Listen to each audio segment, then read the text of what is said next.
ஆண்டவராகிய கர்த்தர் என் பலன், அவர் என் கால்களை மான் கால்கள் போலாக்கி உயரமான ஸ்தலங்களில் என்னை நடக்க பண்ணுகிறவர். இதெல்லாம் தேவனை நம்புகிற, தேவனை சார்ந்திருக்கிற, கர்த்தரை விசுவாசிக்கிற பிள்ளைகளுக்கு இது எல்லாமே நடக்கும். குழியிலிருந்து தூக்குறது மாத்திரமல்ல, எங்கே கொண்டு போய் நிறுத்துவாராம்? கண்மலையின் மேலே நிறுத்துவார். யோசேப்பு அப்படித்தான் நிறுத்தினாரு.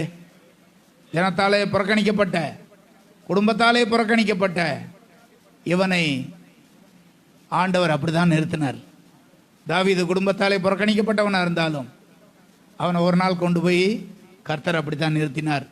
இன்றைக்கு வரைக்கும் தேவனுடைய ஜனங்களை கர்த்தர் அப்படித்தான் நிறுத்தி கொண்டே இருக்கிறார். உயரத்திலிருந்து கை நீட்டி இந்த அந்த குழியிலிருந்து தூக்கி அந்த ஸ்தானத்திலிருந்து மாற்றி உயரமான உன்னதமான அந்த இடத்துல கொண்டு